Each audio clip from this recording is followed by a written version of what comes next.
Okay, I'm ready to start talking. Here we are. It's March 5th. It's Tuesday. It's not quite hump day, but it is the day that's also known as Super Tuesday in the political world. Everyone's out there trying to get votes for the primary. Trump is, as usual, leading the pack. He's the one to beat. And looks like he's doing a fine job staying in the program. We have epidemic sound as our background music. Epidemic sound instrumental is royalty free. It's a 3-hour track. You can imagine 3 hours. We only use an hour of it with our daily broadcast. I've been trying to keep it daily. I've been doing a pretty good job. I might have missed yesterday. I think I missed yesterday because when I pulled up Ecamm, which is our favorite webcast software application, Webcam Live it's called, and it manages all my audio and video feeds. I got 2 video feeds and 4 audio feeds. Oh, I can imagine that. For one turkey sitting at a chair, we have all this stuff. And this guy right here. That's it's a super fine microphone from Shure, Chure. I've got one over here, which is not on, and I got this one over here, which listens to my every utterance. So this is Super Tuesday, but just Super Monday had to do with Elon Musk and his look at that sucker. It is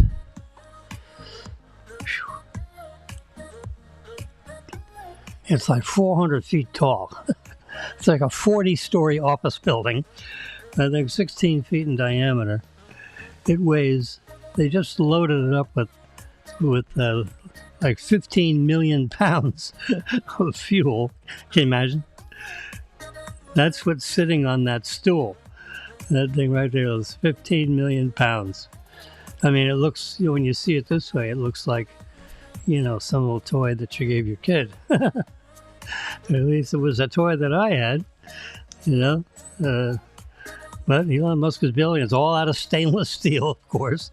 So it shines, it's not, you see right here, it's so cold. It's like minus probably 80 degrees on the outside of this. I mean, there's a cylinder, there's tanks inside this stainless steel. And it's so cold, it just freezes the whatever moisture is in the atmosphere, and it gets stuck on there. So, you got to blast that sucker off after you load it up, because it'll God knows how many thousands of pounds of ice just get stuck on the outside edges of that rocket when it's taken off. Oh, God. There's, I think, 33 Merlin engines, underneath that fire simultaneously. There's a look at the top of it, with the idea that there's people that are going to be watching. Oh, God. That'd have to be a frightening launch. Woo! I think they're not blowing up on the launch pad anymore. But this second stage, I guess it's a second stage, has not survived more than about 4 minutes. They're trying to figure out how to unlatch. The first time it launched, which it got up, after it flew for about a minute and a half, and, got up there, and it was, oh my God. You got to have so much thrust to lift, 15 million pounds of fuel in this thing. It weighs probably another 600,000 pounds. I actually don't know what the weight is of the empty rocket, but it's a lot of stainless steel. It's a big, you just look at this thing, and it looks so polished and beautifully shaped, as they fabricate this thing. But it's big. It's real big. A person would be this big. God. So right about here is where it connects together. And when the first stage booster is done doing its thing, then it needs to unlatch and separate. And then they were using, the thrust of the second stage rocket to blow the first stage rocket out of the, loose. But then oh, look at that. You see that?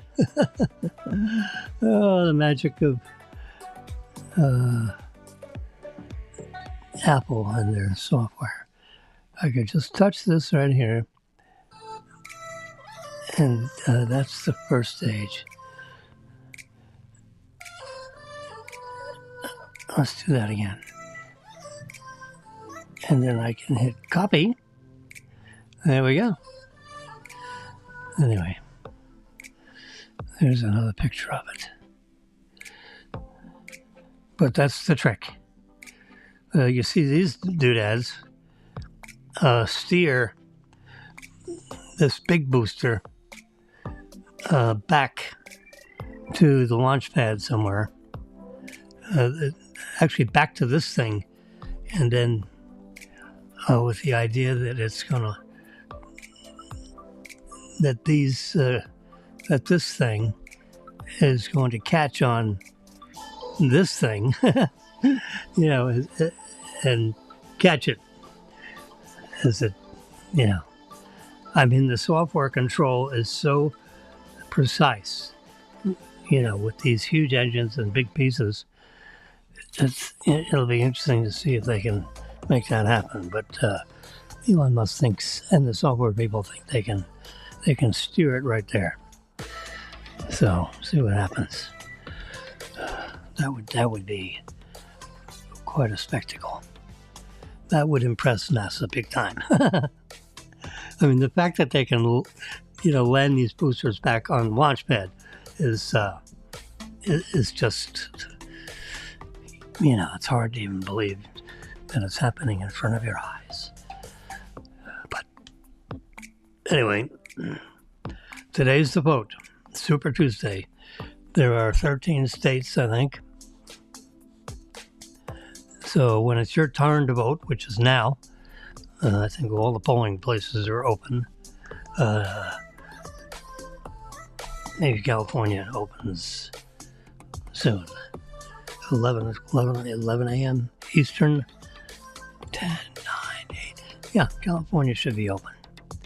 So all states, all 13 states, it's 854 delegates, I think is what they call it in the primary world. Trump has 273. 854 plus 273. If he gets 100% of them, which he's not going to get. So it'll probably take another week or two. I think in 2 weeks it's Florida.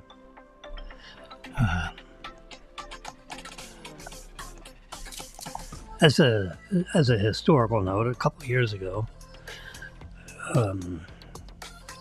maybe 4 years ago, I was a scanner operator for precinct number 4222 in Palm Beach County, which is, but the precinct is about a mile away from where I live.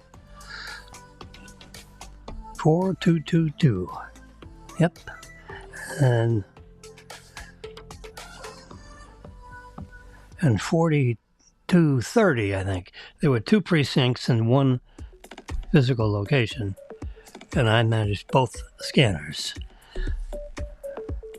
I forget what they called me, but that's what I did. Which basically, I stood next, I set it up and got the thing and, zeroed it out and, stuck in the USB chips, which you would then upload the tallies, when the precinct closes as a closing procedure. But you stick them in the slots. There's two of them, and anyway, so precinct, so you have to get there at 6. Precinct opens at 7. You got to get there an hour early, and then you take off the cover and you plug it in, and you have a procedure. You got a book. I have a booklet down here. It's well done training and everything. It's going to take 6 hours of training. Nice. And you're not allowed to leave the facility. So if you're going to bring a little something to drink, you have to have it in your cooler, your own cooler, and your own little bag of stuff. Some protein bars or whatever, I've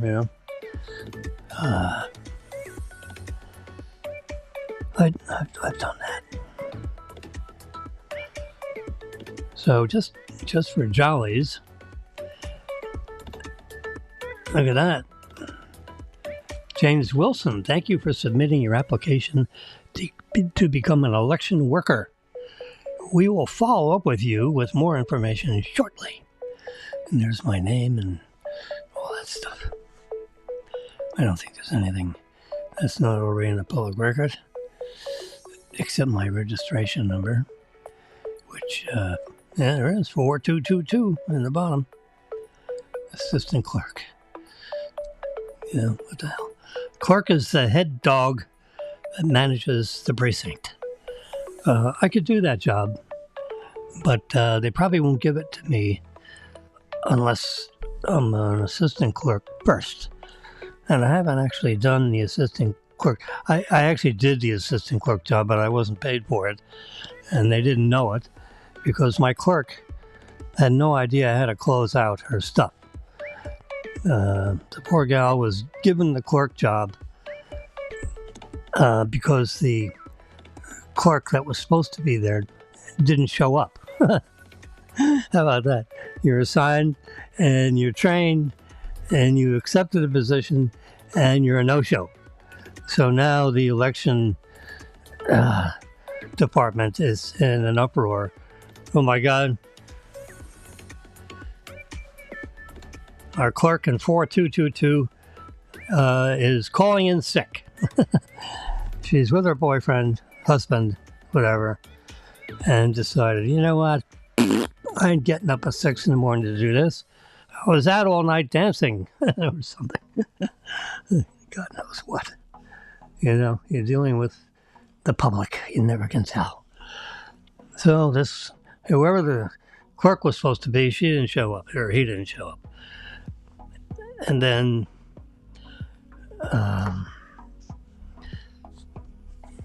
Kate, something with a K, she ended up being the clerk. And she was, you know, if a customer, or what do you call it, if one of the public messed up their ballot, she'd tear it up and throw it away, and then issue them another ballot. So, you know, I'm just watching this from 50 feet away because I'm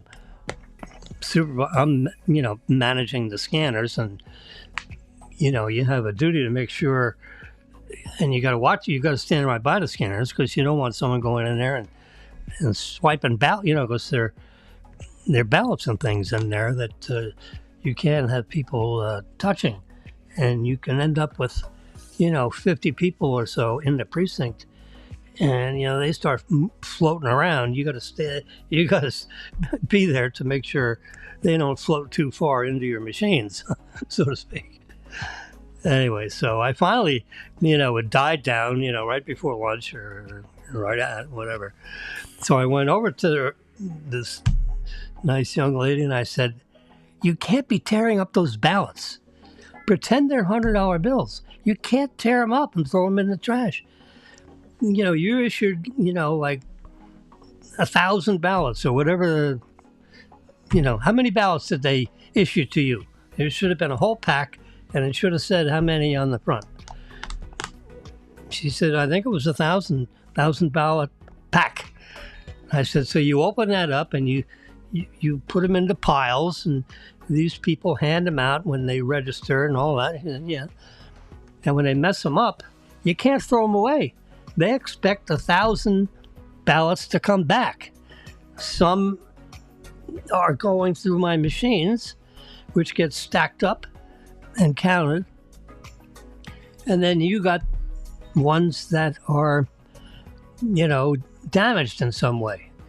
But they have to be counted and put in a folder. You can't throw them away. So when you go to add all this stuff at the end of the night, you're going to be missing, 10, 20, 30 ballots because they're in the trash can. Nothing should be in the trash can except for paper towels, not ballots. So stop tearing them up." Oh my God. I mean, it's like third grade. So I had, so at the end of the night, of course, everything didn't add up right.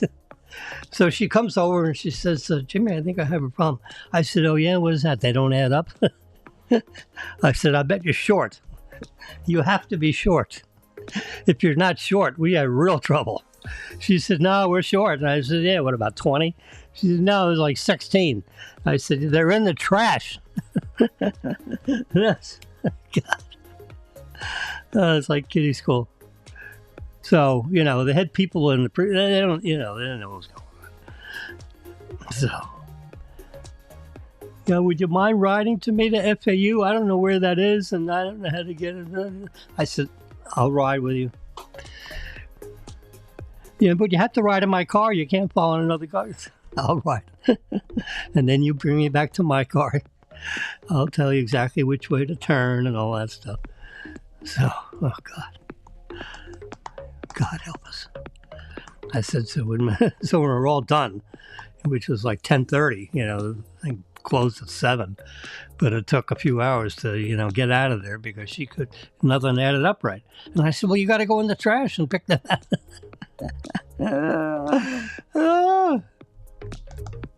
So we made it, so that the people in West Palm Beach or Palm Beach, wherever the main office is, I don't know where that was.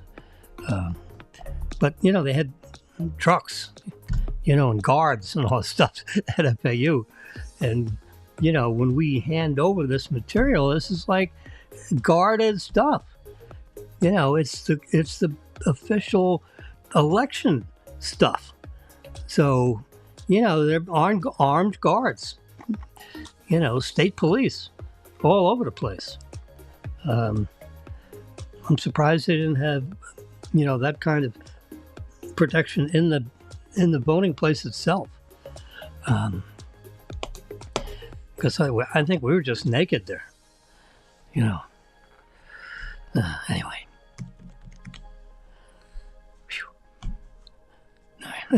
Calm down over that. Anyway, so I just out of curiosity, I ended up with a little bit of the last time I went to the training thing. This guy said, "Mr. Wilson, you don't seem to know how to run this." I said, "Of course I ran 2 of them when the last election. What do you mean I don't know how to do this thing?" I said, this guy next to me was, buzzing through it so he could get it out of there real fast. And, I was just plodding along because, you were paying attention to him. I didn't know whether, I had to wait turns or what. You didn't say anything. I said, I know how to do this. There's a checklist right here. You go step by step. I know exactly how to do it. Well, I think you should need to come back I'm not coming back here again for training. I said, I know how to do it. I've showed you I know how to close out this machine. And, you weren't paying attention. So, you want to write me up and say I got to go for additional training, then you can just cross the line through me because I ain't coming back. It takes me a half hour to get here and a half hour to get back. And I'm not doing another hour round trip because I know how to do that machine. It's the same exact machine we had a couple years ago. And I did your 6-hour training, and I'm done with training. So, your choice. Well, they never called back. Anyway, so I've applied again. Let's see what happens. I probably won't hear from them. It said they need poll workers, so, and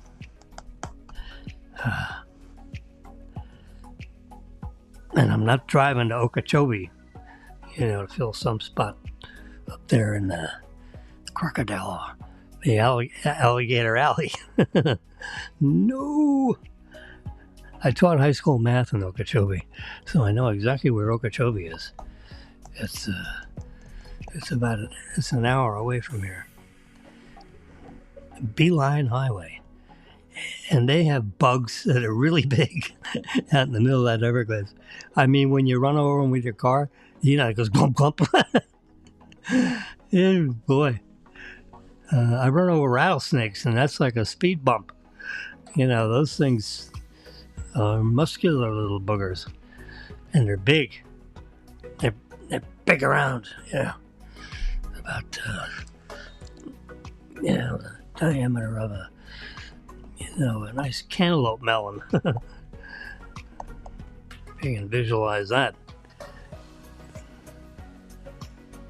Anyway, so let's look at some other newsy things. So here's what the delegate count is right now. Trump's at 273. Haley is at 43. You need... Oops. There we go. A little reverse. You need 1,215 delegates. There's 2430, apparently, 2430. And 1215 is just, one more than half of the delegates. Because once you got more than half, you won, right? So anyway, so here's the inside of an ATM machine, and that's a handful of euros or something. I don't think that's American currency, because you can see it's like orange in the back, and they use the same kind of paper we do. Anyway, so they got drawers, and you load them up.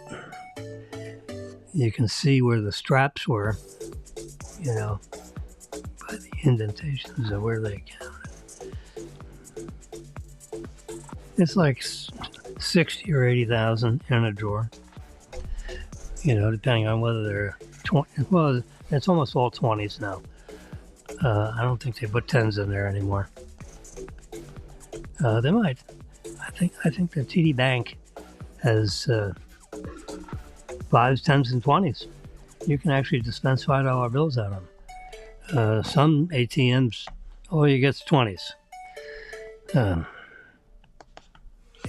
right, so we're talking about networks. I was just looking at that. This is, inside a your network room. You can see all these. These are RJ45 plugs, just like the kind of a plug that you have in the back of your phone. It's that kind of a plug thing. And look at all those wires. Each one of these wires is going to a destination. It's going somewhere. And they plug them in one at a time. Now, when it's all done, it looks like, it looks really busy, doesn't it?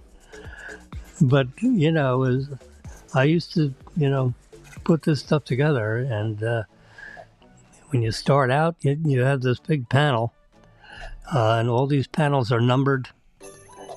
There's right in here where the color is, there's identification numbers, so you're plugging in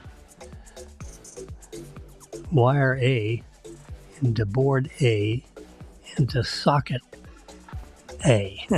A1, A2, A3, A4.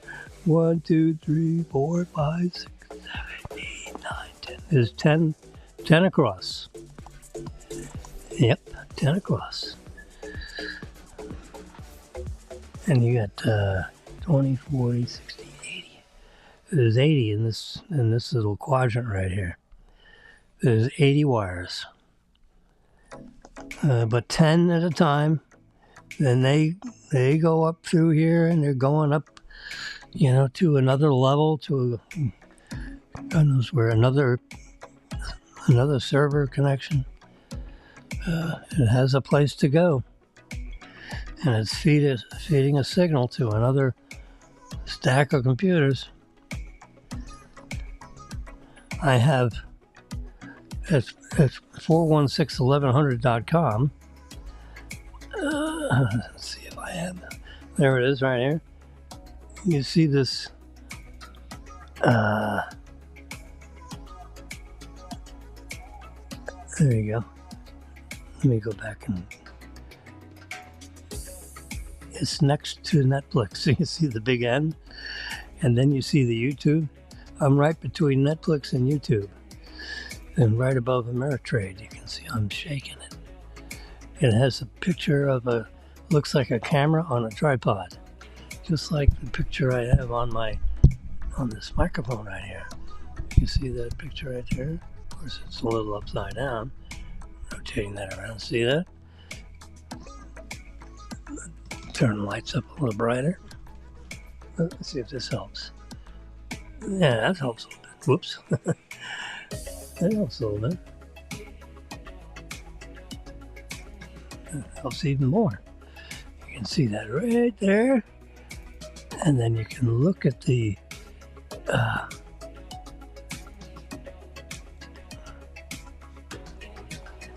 There we go. Okay, just right of Netflix and left of YouTube. So I'm going to touch that right now. And there's our website. Health and wellness creates great images.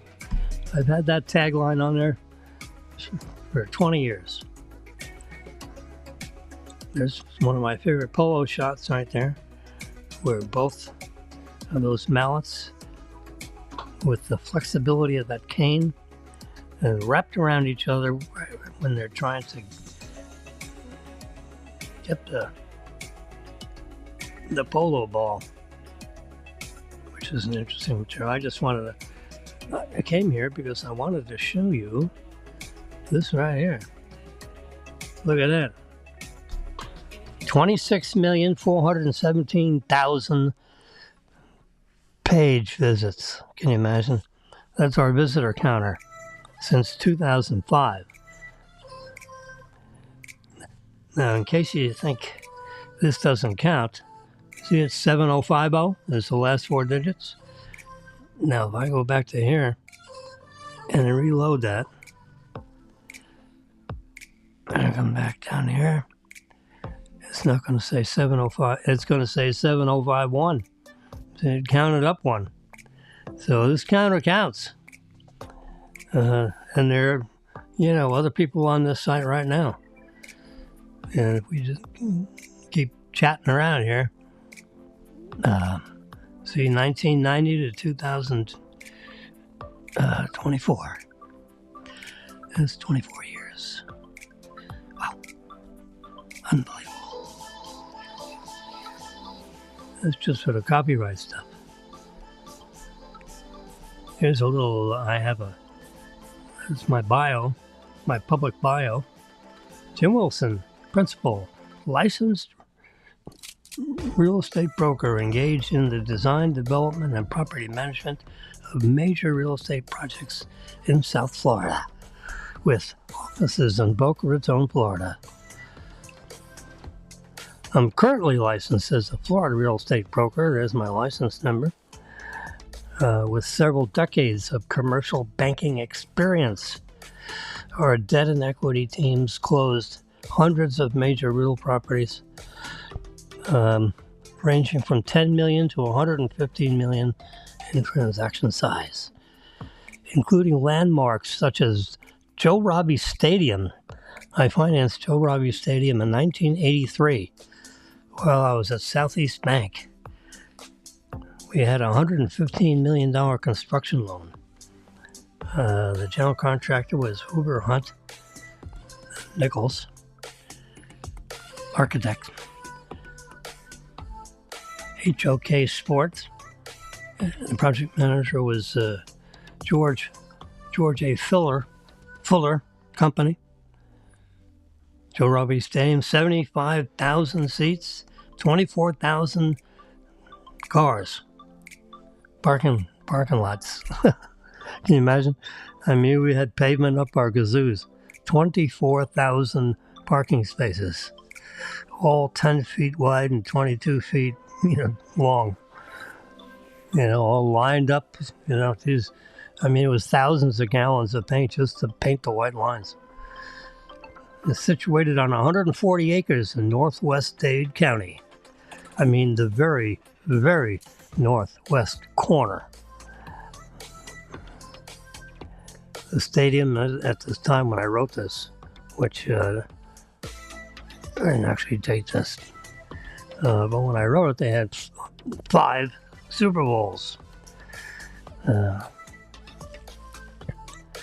Our projects have a combined valuation of several $1 billion. As a former banker with several decades of service, I started as a teller at Barnett Bank of Miami. I migrated to the commercial real estate finance area. I was actually hired to go there, but they made me be a teller first. So I stayed there. I had the longest lines in the teller lines. Because I used to talk to the people going, "Hey, how you doing?" And they don't want you talking. They just want you counting, hand the money, get them out of there. Well, I talked. Now they talk. Now you get incentives to talk. I was talking before they gave incentives. And people used to get off the other lines and get on my line because they wanted to talk. How crazy is that, huh? I had the longest lines in the tower. Nancy Marquez was my manager. She says, Mr. Wilson, your lines are the longest. We have 7 teller lines here, and your line is always the longest. I see you from my office. I said, yeah, I know. I waved a couple times at you. She was always dressed. I mean, she was always stunning looking. God.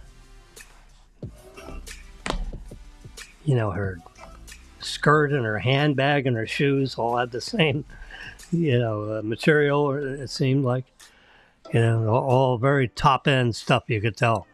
And when she left work, she slipped into her sporty-looking Rolls Royce. Now that's a branch manager.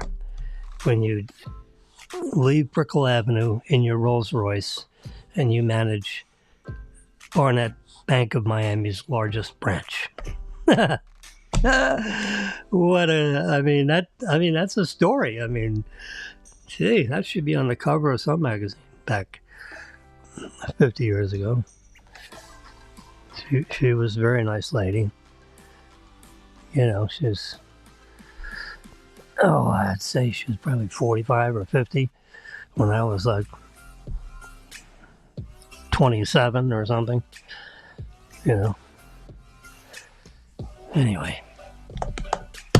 But since then, I went up the line and eventually in 1995 became CEO of Southern Security Bank Corp, which is a bank holding company headquartered in Hollywood, Florida, a publicly filing company. Wilson served as its founding director and vice chairman for 10 years. Wilson also serves as adjunct faculty at Florida Atlantic University's Charles E. Smith College of Science, teaching high technology topics since 2000. The named course was Principles of Digital Photography and Post-Image Processing. I also wrote a book with the same name, Principles of Digital Photography and Post-Image Processing. And I was pleased to have sold it. It was published by Pearson Education, Boston, Massachusetts. Pearson bought my book. That's how this publishing thing works. You meet with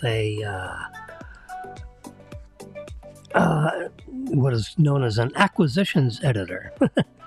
I mean, that was the title of this lady. So I meet with an acquisitions editor, and I met with her in the office of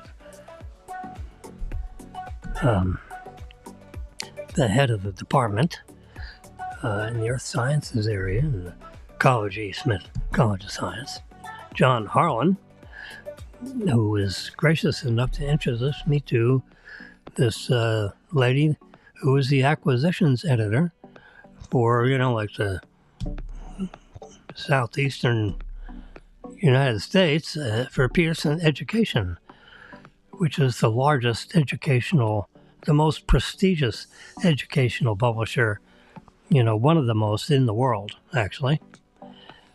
So she comes in and she's got this thing that looks like a New York City phone book, which is, big. It was like in a 4-inch binder, white cover, as I recall. And so I hand it to her. She said, well, do you have your manuscript? I said, here it is. She said, this is already, it's already in a book form. I said, yeah. I said, I want it just like that. This is a prototype of my book. And then inside is all the pages. It's, 100 pages or so, whatever. Nice, heavy I have it back here. I just found a copy. I should pull it out of there and pull it up here. Hold on a second. I'll yank it out.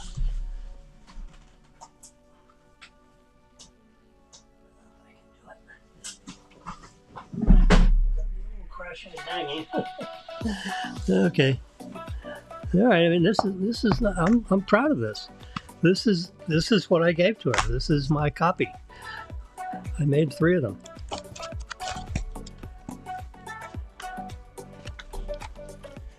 I have my card on there. There's Jimmy, a younger Jimmy. But you know, I want a spiral binding just like this, because this is like a laboratory book. So you've got a computer station, and this way you open the book when you go through the pages, when you get to the chapters, going through these tools, the electronic tools when you're on your computer, and that way it lays flat. You know, I don't want a book that's bound and then you have to, mash it down. So this way it lays perfectly flat. I want the pages 100-pound cardstock, semi-glossy. I don't want flimsy paper, no Bible page. I want heavy-duty pages because they're going to be gluing pictures on here, and they're going to be writing notes on here. And these are shots I took, in Sweden in a soccer match. All these pictures that are in here I took. I got into some photography of like weapons and the borings of a barrel, when you look down the end of a rifle or a gun.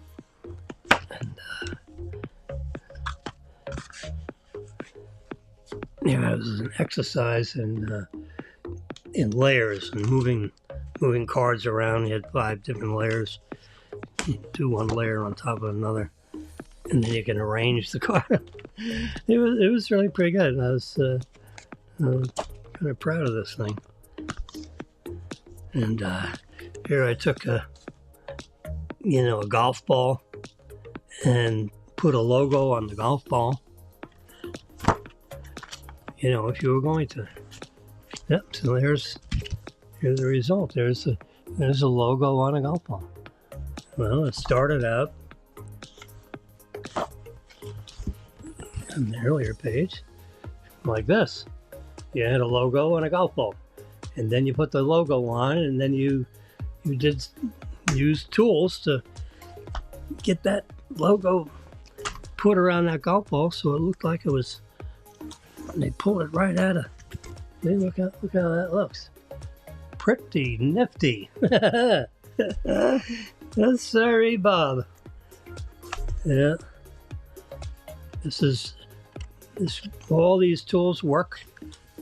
I mean, this is 2005, 2000. This is probably the first edition one, yeah. 2003. Well, what's this say? See, look at that. See, this is what the university wants.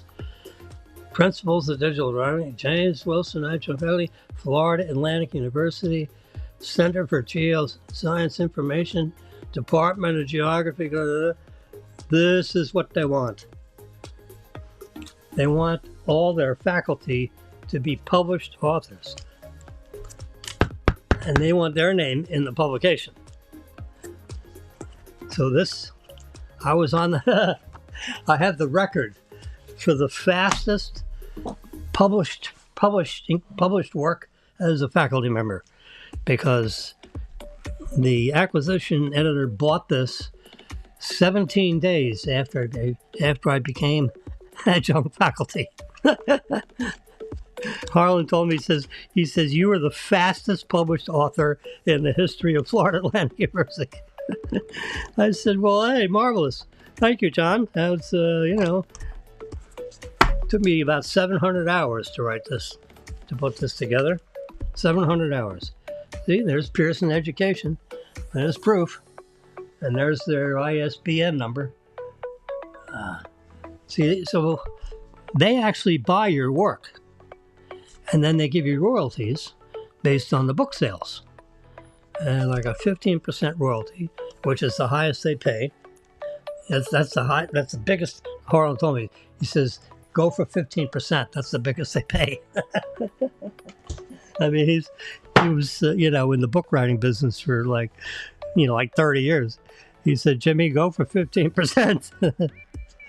So anyway, so when I met with Harlan, so we had a meeting like 10 o'clock in the morning on a Thursday, something like that. And so we're in this meeting, and we're chit-chatting and getting to know each other and all that. So I have these books in a folder, in my briefcase, I guess it was. And Harlan says, "Okay, could you pass out the manuscripts?"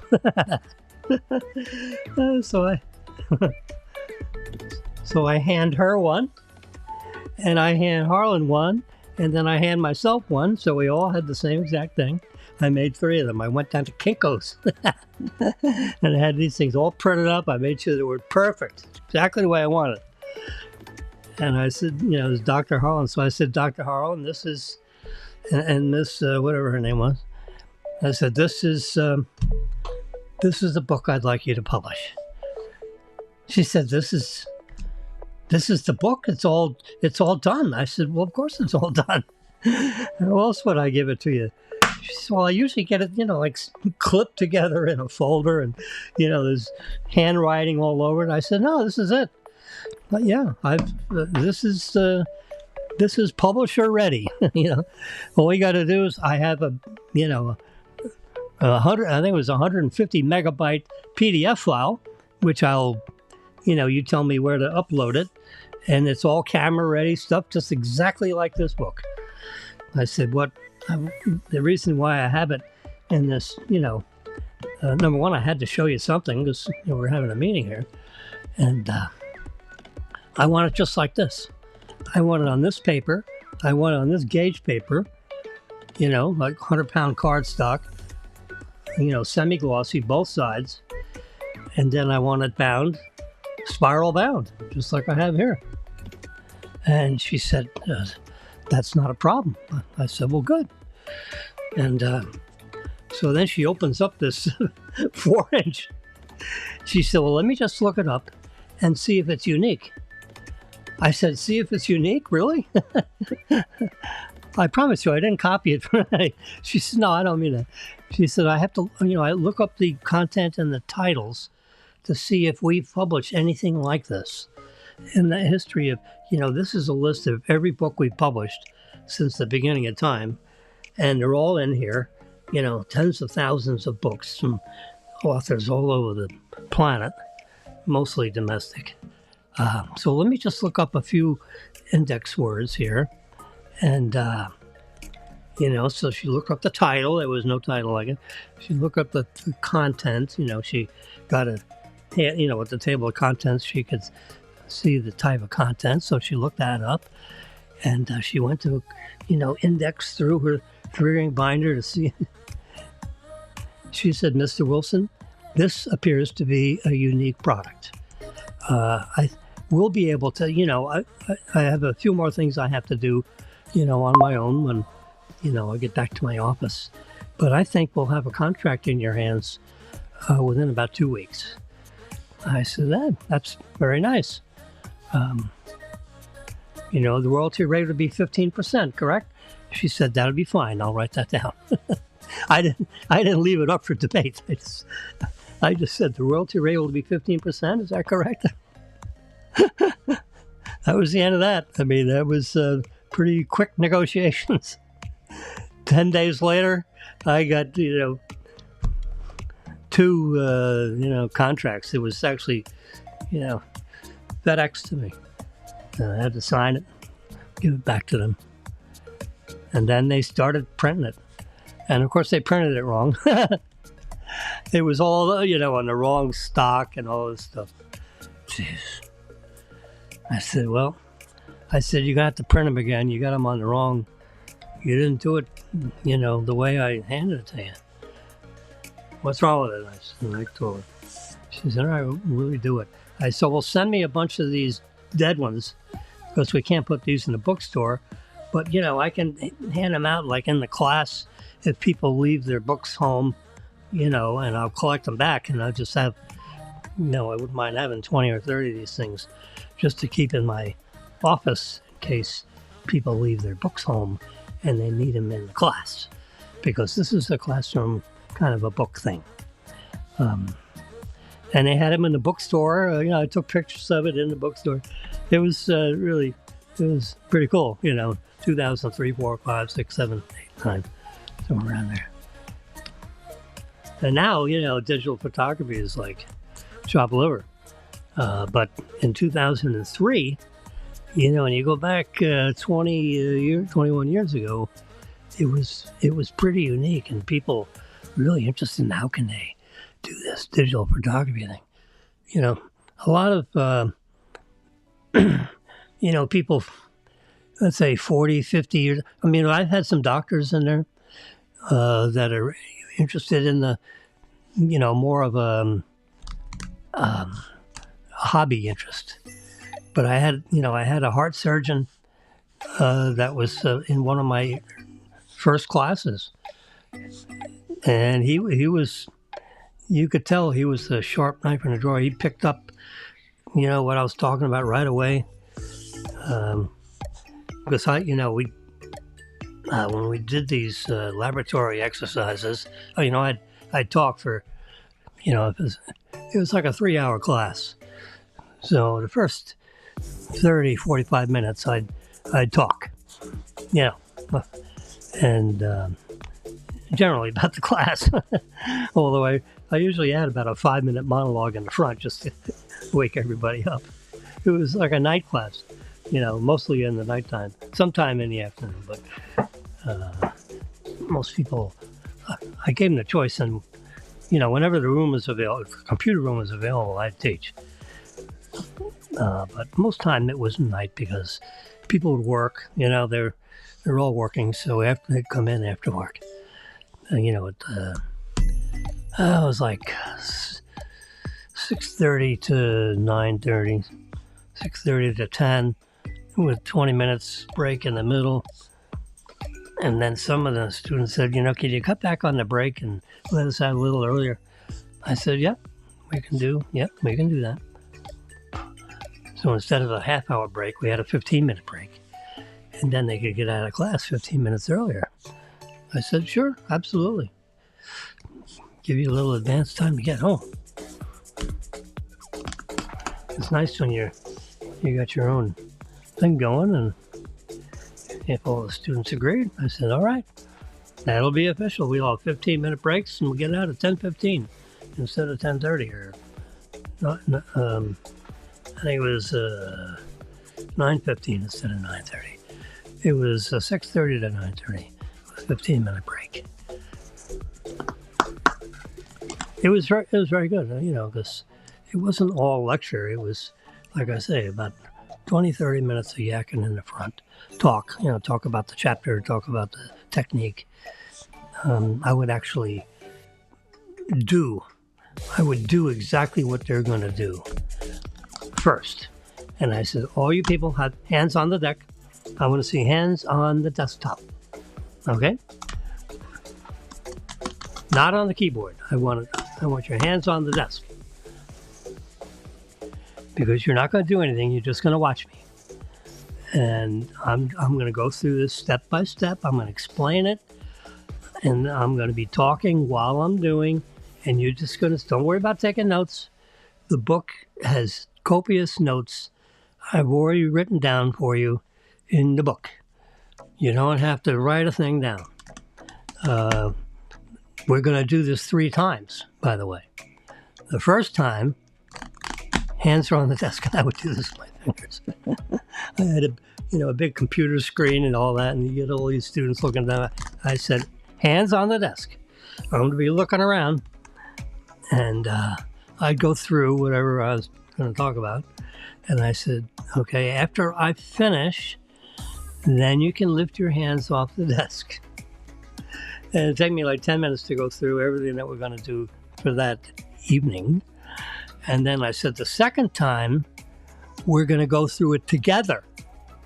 And I'm going to say, okay, you go over here, you hit the control button, you hit E, whatever, because you'd have to get the computers, we have to get the computers working. That always took 10 or 15 minutes to get everybody to get their computers up and running. I said, now you can bring your own laptops if you have your own laptop. If you have Photoshop elements on your computer, I don't care if it's Windows or Mac, either way. I recommend Mac because you don't get viruses in Macs. You only get viruses in Windows. So if you're out looking for something, buy a Mac.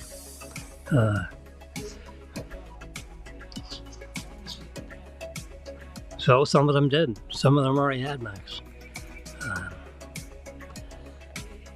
Anyway, I said that way you're working in your own comfortable environment. And then the third time, they would do it on their own, and I'd walk around and watch them. I'd walk around the class, up and down the rows, across, and look over their shoulders and see how they're doing. And I said, all you got to do is put your arm in the air, and I'll come right over to you and give you a helping hand. And then when I'm done, I'll resume where I was looking over shoulders and make sure I look over everybody's shoulder. And that's it. That's what I did. I mean, there was like 10 classes in the whole session. There's 24 in this book. I believe there are 24. I'm not trying to sell classes. I'm really not teaching this for you anymore. It's just, yep, see? 23, well, that's page numbers.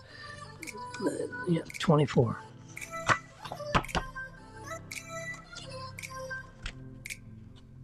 Computer lab techniques, curves, inversions, and overlays. Principal tools of fashion imaging touch-ups. Multi-image using corporate logos. This cover was totally designed using Photoshop elements. Remember the acquisitions editor. She said, well, what cover do you want on there? I said, this cover right here. Every tool that's in this book is on this cover. See, there's a logo I put right on the glass. We've got, the image principles of digital photography and post-image. All this, putting the lemon on the glass. These are all like exercises in the book. And there's my name on the bottom of the book. If you want to put my name in another way, that's fine. And then on the back, that's the back of the book. With this writing, and I want it just like this. Inside the back cover will be a CD-ROM I've given you the graphic and the stuff I sent you, which you're going to put on a CD-ROM and put in a cover, plastic, and we'll stick it right on the back cover. And on the CD-ROM will be all the images that are used in this class. So that way they can download the images off the CD-ROM. That's all part of the package that you're going to produce. So when they pay $100 for the book, they're going to get this whole package, which is part of the class. It's required. She says, fine, we will do all that. I said, so all those specifications, that book is exactly the way we want it. And I said, Dr. Harlan, you have an exact duplicate, and I have an exact duplicate, so we're all speaking from the same. So if you talk to Dr. Harlan, and you just happen to pop a question about what I've handed you, you can talk to Dr. Harlan about it. You can call me. you know, we can have a conference call together, however you'd like to, get this done. But I want it done just like that. So then she gets up and goes, and we shake hands, and then, and then, I come back into Harlan's office, and John Harlan, he's my supervising faculty, whatever. He's the head of that department, and I'm just a lowly adjunct faculty. And he said, Jimmy, shut the door. So I shut the door, and I said, oh, crap. Was I too pushy? So I sit down, and I said, okay, John, what's up? He says, that was the most impressive book signing deal I've been in this for 35 years, and no one has handed the acquisitions editor a prototype of the goddamn book. They're lucky if they get all the pages stapled together.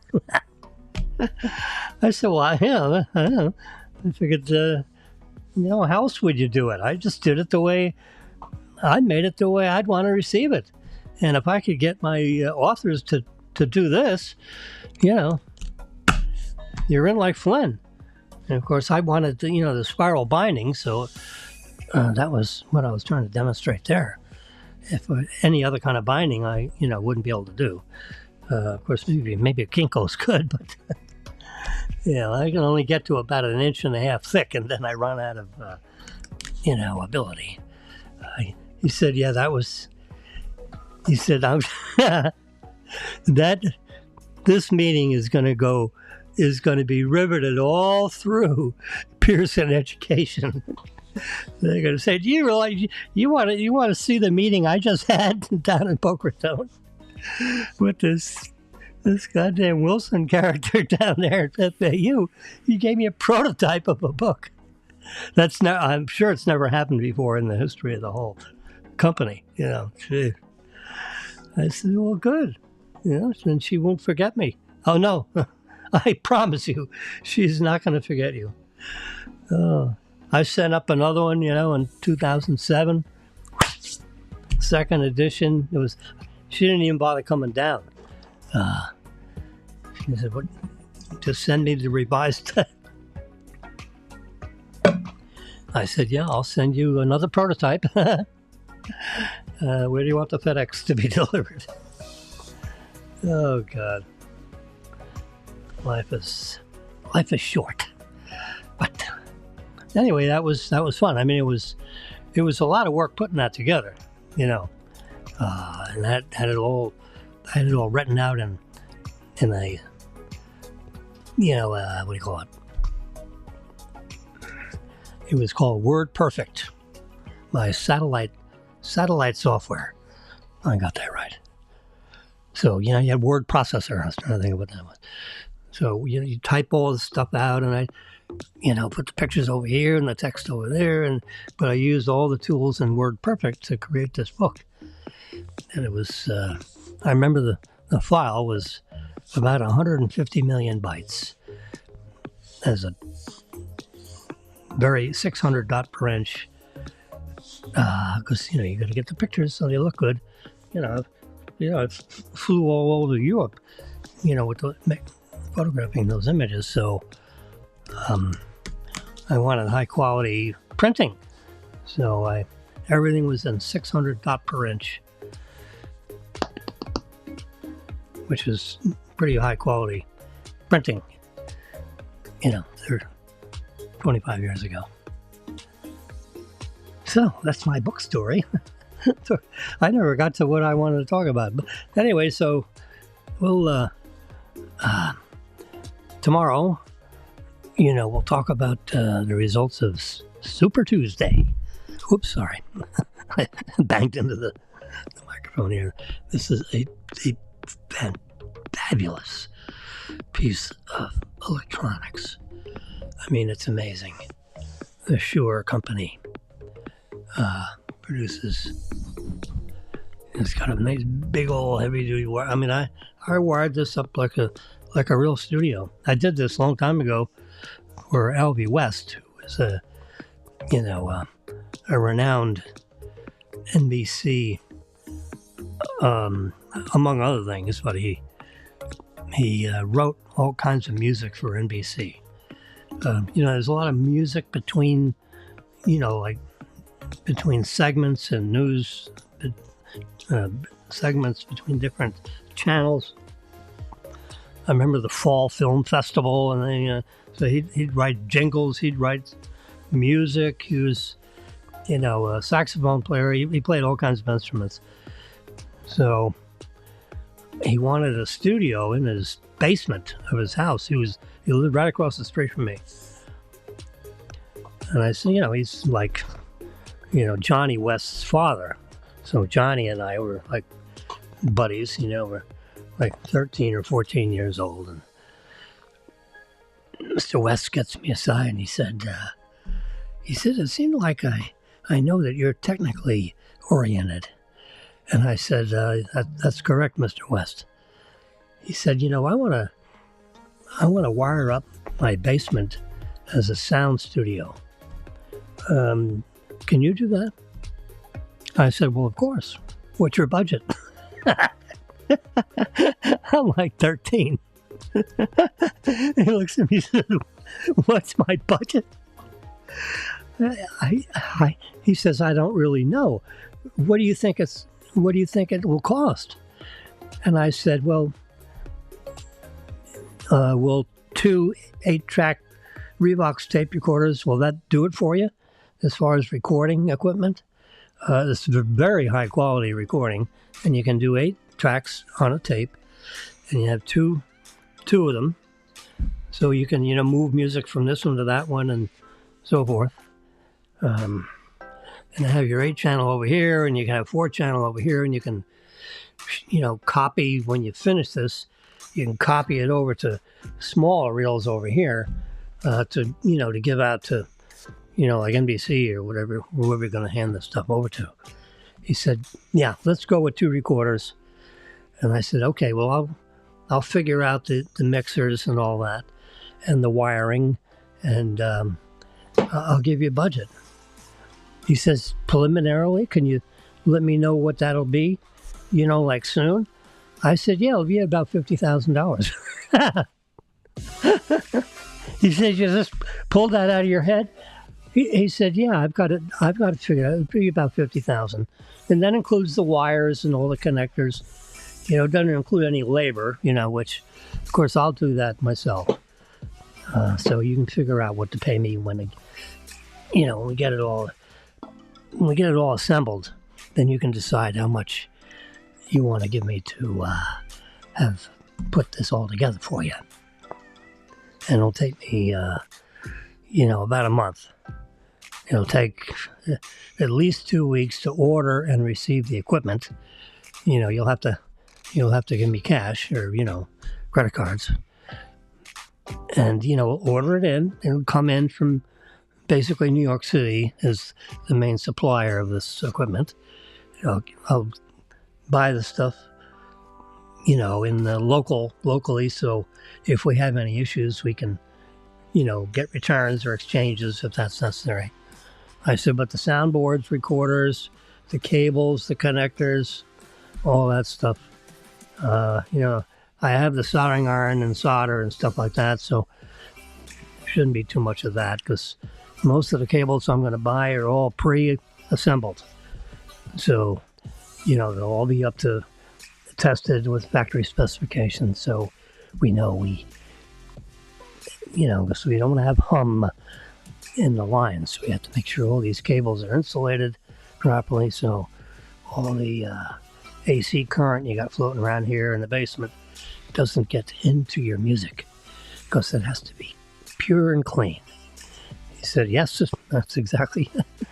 He said, yeah, you got this. Yep, I know. I've been reading about it for a while. And he said, how long have you been reading about it? I said, since I'm about 9. I used to read every damn thing I get my hands on, but I was definitely on the technical side. I wasn't into reading about dressmaking. But anyway, so I wired up his basement we got the soundboard up and everything, all the foam and stuff. In the glass window looking through with the performers over here and he's over here. Oh, God, you can have singers and, cello players over there with the high quality. Anyway, so what brought to mind is this unbelievable high quality microphone I have here from the Shure company. Hold on a second.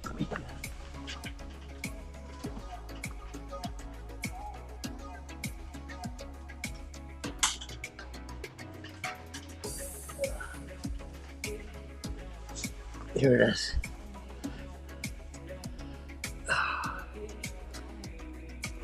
It's 4 letters. I keep on forgetting what they are. Dual. Oh, here it is. KSM8. Like Kansas City Mountain 8. KSM8. N for it's got a nickel. This is all nickel. KSM8. This is one of the best microphones on the planet. I'm serious. I mean, it is literally one of the best audio microphones. The finest, the newest design that Shure has with their 75 years of history of making microphones. Imagine the KSM8, which is this guy right here, is one of the best in the world, I can tell you. And it records my voice and every inclination thereof. All right, so I've been on the air here 1 hour, 11 minutes, and 50 seconds. All my networks are operating. This is a Simulcast. Yep, this is everybody's on board here. I was just wondering if my computer was still. Sometimes you do these broadcasts and all of a sudden, Facebook Live, drops off, and it's because, it's streaming. Well, if someone steps on your hose, the stream stops. So that's one of the reasons why I have Epidemic in the background, and I hope it's not turned up too loud. That's the one thing is I don't hear the broadcast until I go back. I listen to a recorded version of it after this is done to just make sure the mixing was right. I can see on my control center here. You can't. Well, you might be able to see it. Let's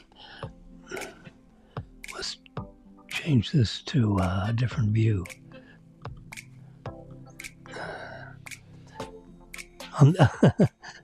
I'm the technical guy, and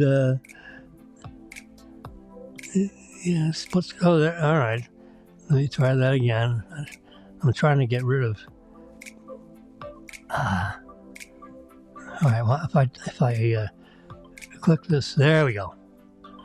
So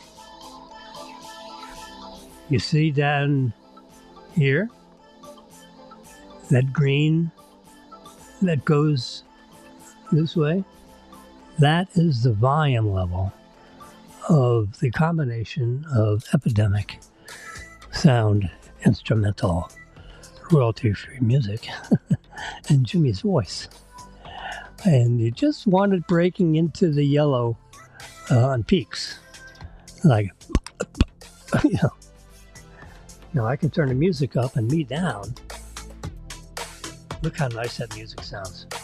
Oh, I got that music coming through the soundboard here.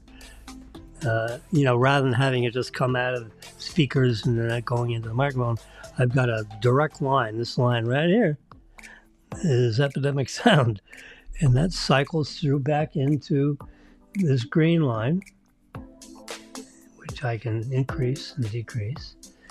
You can't see my soundboard over here. There is another camera. Let's see. I think maybe it's this.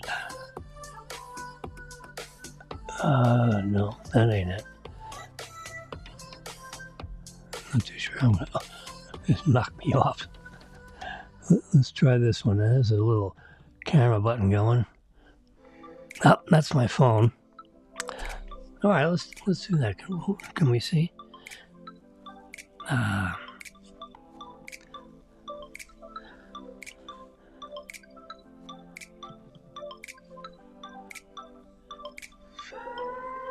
All right, well.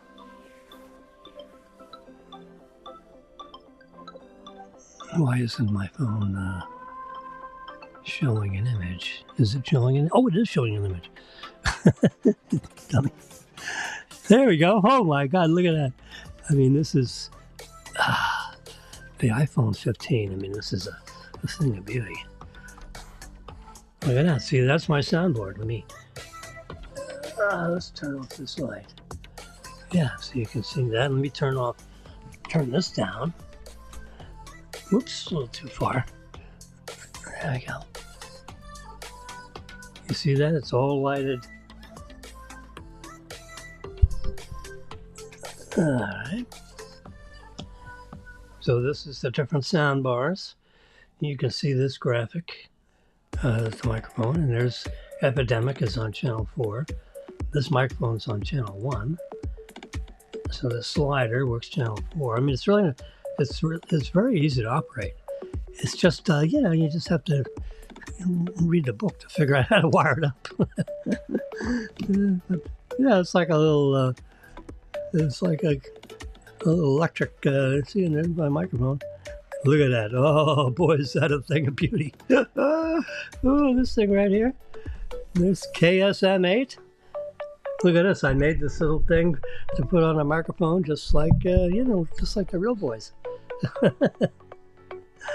If you're gonna play, you might as well play right.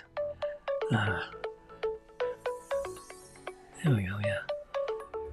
I got my door shut, so I don't disturb the cats. No one's home except for me, supposedly. And then this right here controls my headphones. I can have 4 sets of headphones operating simultaneously. And then I just turn this one dial and everybody goes up and down in volume.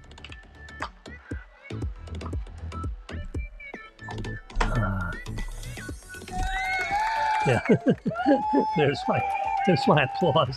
All right, shut the door. Yeah, okay, shut the door. Yeah. You thought I was kidding, didn't you? Yeah. So you have different kinds of sounds, that come through on these things. I used to use this one here for my theme song. Let me tell you. That's how I used to start off. But not anymore. We use Epidemic. Because I wanted something in the background all the time. Anyway, so that's the soundboard. This is actually being remotely transmitted with my iPhone. I mean, I could walk into another room with this iPhone right now, and I can turn it in different orientation, and it'll automatically move around. So I have it horizontal now. See, this is taking a picture of my control panel here. Let me pull this back and up. And Jimmy's over here.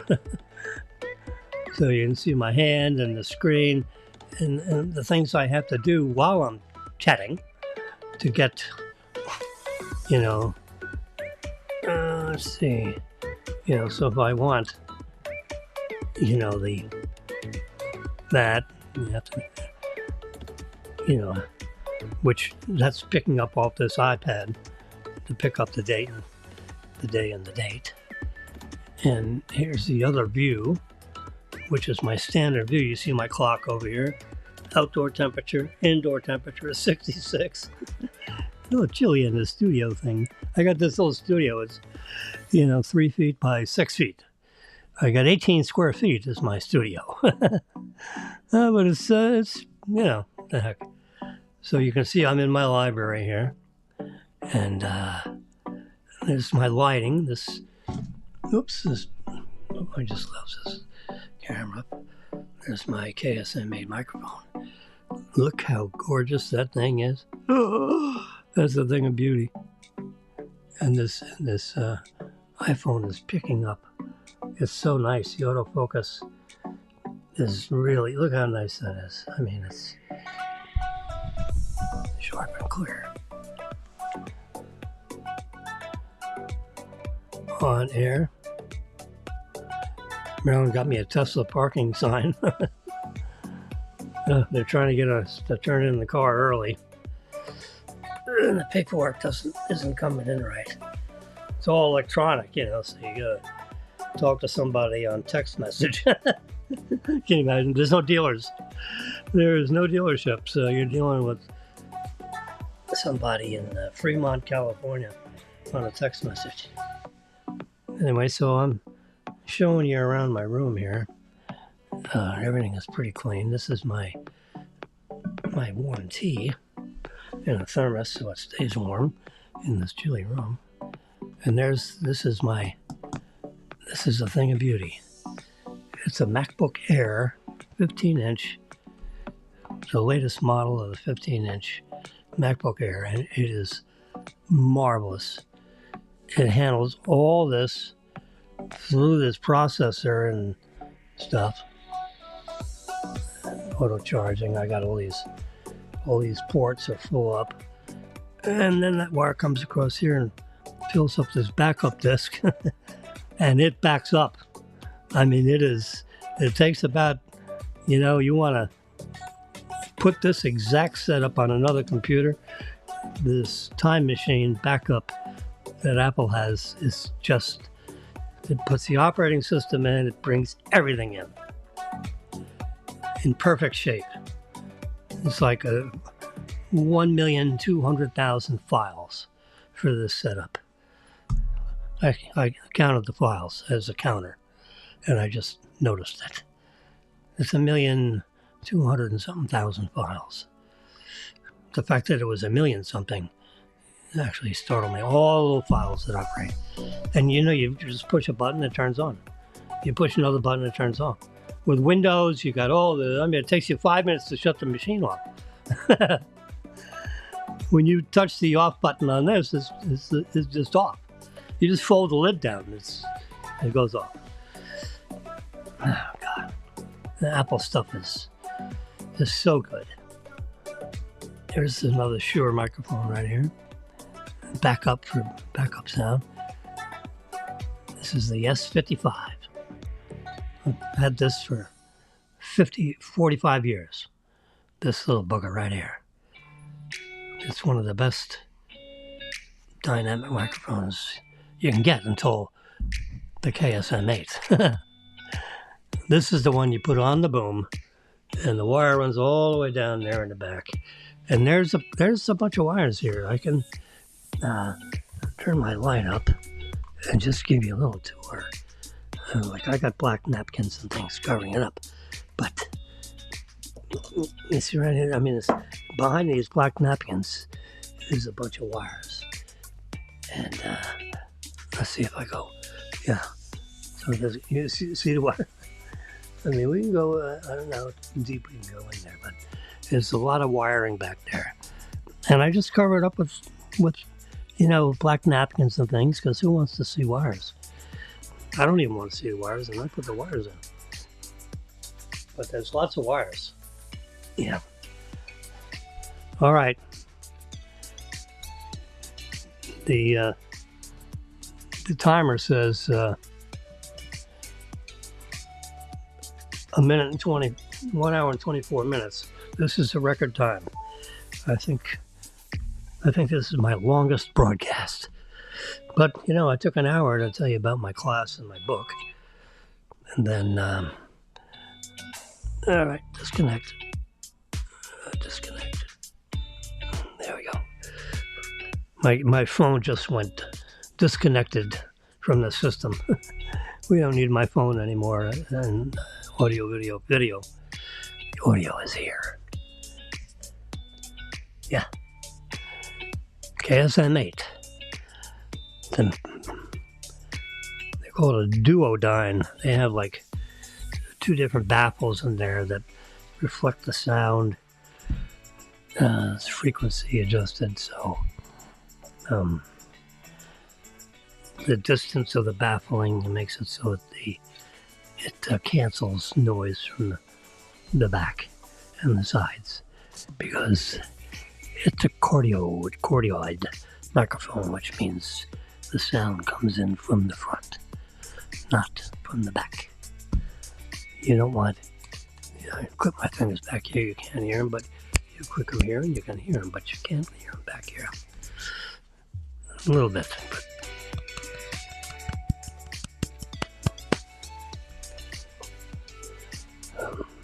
in case someone's sitting there's like 3 or 4 other stations I can have on Maryland's side of the desk. I got a 60-inch desk. It's as wide as my arms go. And it's 24 inches deep to the blue line. I took some blue tape and put it all the way down, and I said, Maryland, this 24 inches is my half of the desk, and you're on the other half of the 24 inches. Okay? So I'm going to build a little studio here, a little sound thing, sound stage, a little video, MacBook, and a couple old iPads. And all these monitors are basically old iPads. You pay $1,200 for an iPad, and when you're ready to trade it in, they're going to give you $150. Well, baloney, I just keep it. So this is a good iPad. This is almost good, and that's a smaller iPad, the 11-inch. This is a 13-inch version. So these 2 are old, so they become monitors. This displays pictures. Like here's, for today's. Look at this picture I took off my balcony. This is looking over at Palmetto Place. That is my favorite condominium project. I worked with Bill when he was developing that. I watched and I took pictures. Gave advice, What do you think about this? What do you think about that? So I give him free advice. And I took pictures at his grand opening party.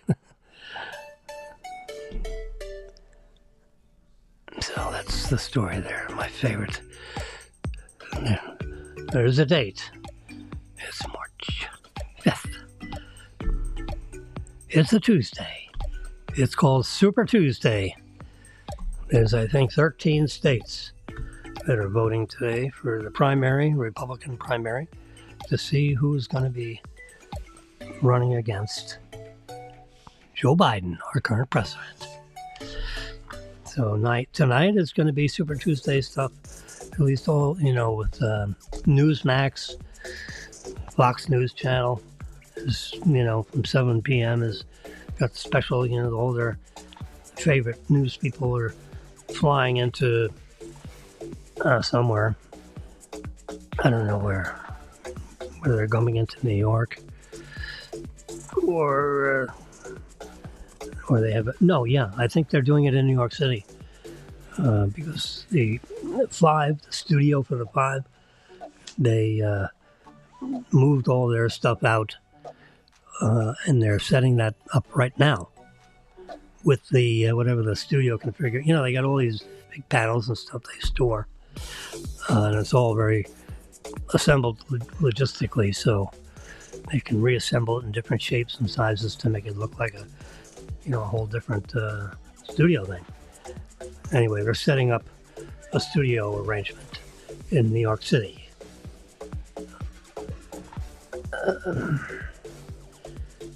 Right in the main studio,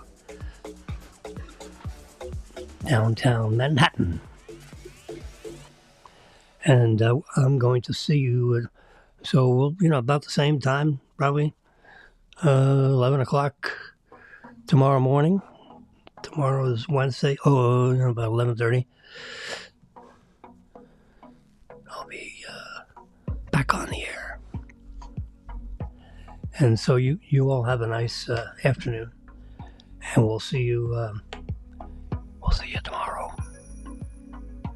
I'll give you 30 seconds of epidemic without any noise.